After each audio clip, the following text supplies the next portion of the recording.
Ratusan prajurit itu diberangkatkan menuju Papua dengan menggunakan kapal perang jenis Landing Ship Tank atau KRI Teluk Bintuni 520 dari dermaga Semampir, Surabaya, Jawa Timur.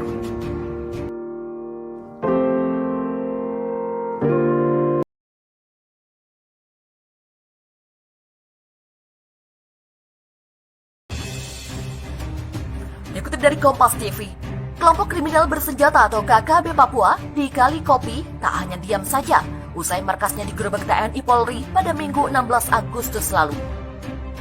Seperti diketahui, akibat penggerebekan tersebut, salah satu pimpinan KKB, yakni Hengki Wanmang, dilaporkan tewas usai terlibat baku tembak. Serangan balasan KKB tak lama penggerebekan tersebut memang tak menimbulkan korban jiwa, tapi itu membuat TNI Polri harus berjalan kaki selama 2 hari ke Timika.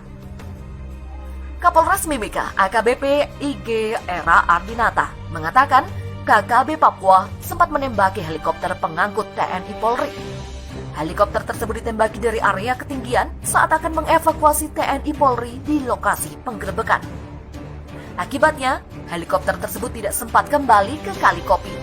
Sejumlah personel TNI Polri yang tidak sempat dievakuasi terpaksa harus berjalan kaki selama 2 hari untuk sampai ke Timika.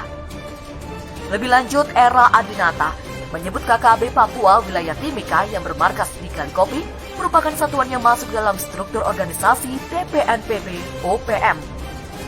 Satuan tersebut masuk dalam Komando Daerah Pertahanan atau Kodap 3. Kekuatan mereka tidak bisa dianggap remeh. Mereka punya lebih dari 10 pucuk senjata api. Demikian kata Era Adinata di Timika. Apalagi mereka didukung oleh kekuatan tambahan dari kelompok bersenjata yang lain seperti KKB Papua Lekagak Dalengen dan lain-lain yang sementara ini diketahui masih berada di wilayah Tembagapura. Adapun senjata api dan amunisi yang dipunyai oleh KKB Papua diketahui selain merupakan hasil rampasan, sebagian juga didatangkan dari luar negeri seperti dari Filipina. Kemudian senpi dan amunisi yang dipakai saat kerusuhan bernuansa SARA di Ambon, Maluku pada era 2000-an dan sebagian lagi didapatkan dari oknum anggota. Pihaknya pernah mengamankan oknum anggota TNI dan Polri yang terlibat penjualan amunisi untuk dipasok ke kelompok KKB Papua. Dari segi bisnis, tentu sangat menggiurkan karena harga satu butir amunisi dihargai Rp200.000. Pihaknya bersama Dandim Mimika sudah berkomitmen siapapun oknum anggota yang terindikasi terlibat menjual senpi dan amunisi akan ditindak tegas. Dan hal itu sudah dibuktikan. Era menjelaskan, KKB Papua diketahui mendapatkan dana untuk membeli perbekalan senjata api dan amunisi tersebut dengan cara mendulang emas di sepanjang Kali Kabur.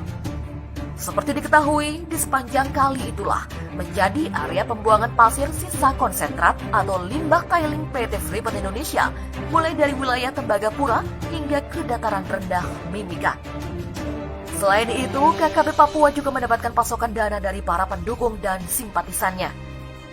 Sebelumnya, TNI Polri telah melakukan penyerbuan ke markas KKB Papua yang biasa beroperasi di kawasan Kali Kopi, Kabupaten Mimika.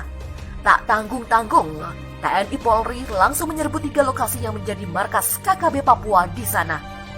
Dalam penyerbuan yang dilakukan pada Minggu 16 Agustus itu, TNI Polri berhasil menembak mati 1 pentolan KKB Papua yang selama ini berperan menjadi penyelenggara perang.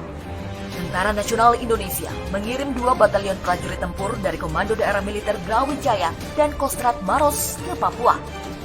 Prajurit itu berasal masing-masing dari Batalion Infanteri Raider 500 Ikatan dan Batalion Infanteri Para Raider 432 WSJ.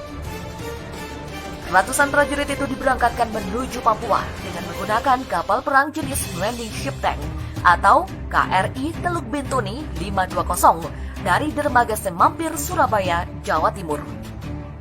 Menurut Panglima Kodam Brawijaya, Mayor Jenderal TNI Widodo Iriansyah, pasukan yang digerakkan itu berada di bawah komando Letnan Kolonel Andrik Irwanto. Prajurit dari kedua batalion akan bertugas dalam Satuan Tugas Pengamanan Daerah Rawan atau Satgas Pamrahwan. Kapal beserta seluruh anak buah dalam kondisi siap, sehingga saat penugasan dapat mendukung serpras Satgas Pamrahwan yang berlangsung dengan aman dan lancar.